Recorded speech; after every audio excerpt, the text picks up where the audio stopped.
بسم اللہ الرحمن الرحیم۔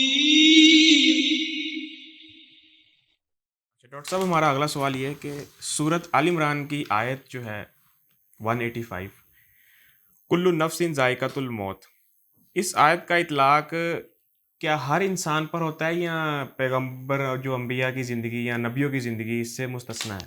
کل نفس ذائقۃ الموت، کل میں تو سارے آ گئے پھر، صحیح، یعنی اس میں انبیاء بھی شامل ہیں۔ اور یہ تو آپ کو معلوم ہے کہ جو آخرت کی جزا ہے، آخرت کے انعامات، وہ تو موت کے بعد ہی شروع ہوتے ہیں۔ جس طرح حدیث میں بھی آتا ہے کہ فرشتوں نے کہا کہ آپ کی عمر کا کچھ حصہ باقی ہے جس کو آپ نے پورا نہیں کیا، پورا کر لیں گے، یہاں پہ آ جائیں گے۔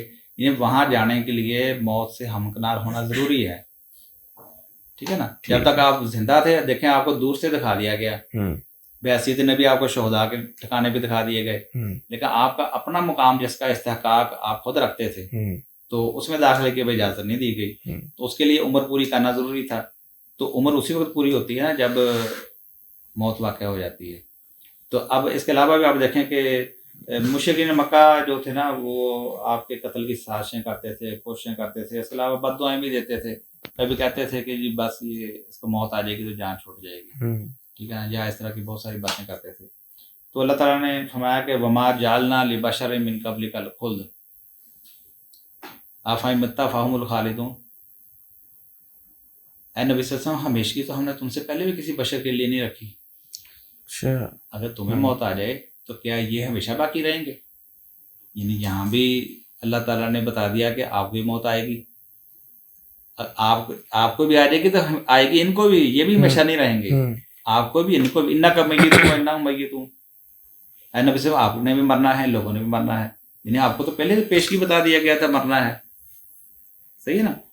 اچھا، اور پھر جب یہ جو آیت ہے افإن مت فهم الخالدون کل نفس ذائقۃ الموت، ساتھ ہی اس کے ساتھ بتا دیا گیا کہ نہیں، ہر جاندار نے ہی موت کا ذائقہ چکھنا ہے، ٹھیک ہے جی، یعنی اس میں نبی غیر نبی کا استثناء ہے ہی نہیں، سب کے لیے موت کا اللہ تعالیٰ نے وعدہ کیا ہے کہ موت سب کے لیے ہے، تو لہٰذا جب موت سب کے لیے ہے تو پھر نبی کا استثناء کس طرح ہو گیا؟ ٹھیک، قبر اسی بات کی علامت ہے، مدینہ میں قبر کس کی ہے؟ محمد رسول اللہ صلی اللہ علیہ وسلم کی۔ آپ کی عمر کتنی سی؟ 63 برس۔ 63 برس کا کیا مطلب ہے؟ کہ اس کے بعد وفات ہو گئی، ٹھیک ہے نا۔ ٹھیک، تو اس لیے یہ جو عمر کا اندراج کرتے ہیں اس کا مطلب یہی ہوتا ہے 63 برس۔ خلفاء کیوں بنائے گئے؟ کہ آپ زندہ نہیں رہے، آپ فزیکلی کام نہیں کر سکتے، ٹھیک ہے نا۔ تو یہ سارے کا مقصد یہی ہے، ٹھیک، اس آیت میں رسول اللہ صلی اللہ علیہ وسلم بھی شامل ہیں۔ کل شیء ہالک الا وجہہ، ہر چیز ہلاک ہو جانے والی ہے سوائے اللہ کی ذات کے، ٹھیک ہے نا۔ یہ بھی ایسے بات، یعنی یہ جو بقا ہے صرف اللہ تعالیٰ کے لیے ہے، باقی سب کے لیے فنا ہے، یہ اللہ تعالیٰ کی صفت ہے، اللہ لا الہ الا هو الحی القیوم، کہ اللہ تعالیٰ وہ ذات ہے جس کے علاوہ کوئی الہ نہیں ہے۔ کیوں نہیں الہ ہے؟ کیونکہ الحی ہے، وہ الحی وہ ہے، ایسا الحی حی اللہ یموت، دوسری کا لتا ہے حی اللہ یموت، یعنی ایسا الحی ہے کہ اس کو موت نہیں ہے۔ یہاں پر الحی القیوم، الحی بھی ہے اور قائم ہے، اور قائم رکھے ہوئے بھی ہے ہر چیز کو۔ تو یہ حی القیوم ہونا، حی اللہ یموت ہونا، یہ کس کی صفت ہے، کس کا وصف ہے؟ اللہ تعالیٰ کا وصف ہے۔ اگر انبیاء کو موت نہ آئے یا آخری نبی محمد صلی اللہ علیہ وسلم کو موت نہ آئے، ایسا مطلب کیا ہوگا کہ وہ الوہیت کی صفت کے اوپر فائز ہے۔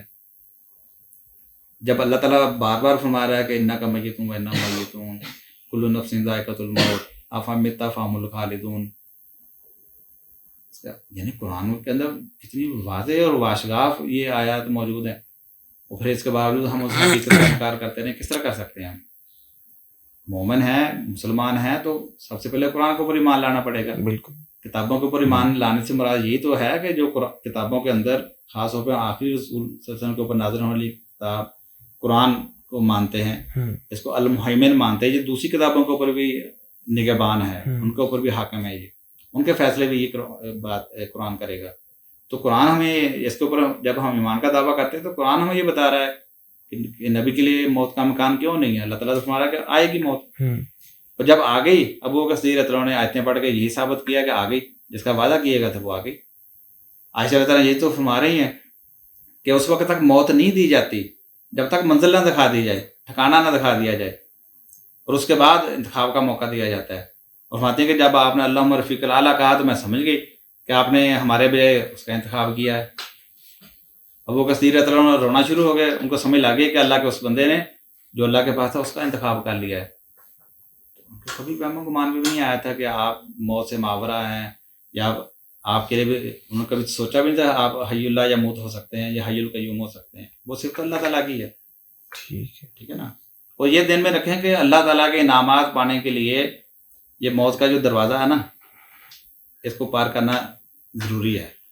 اس سے پہلے کوئی بھی انسان اللہ کے ان آخرت کے انعامات کو پا نہیں سکتا۔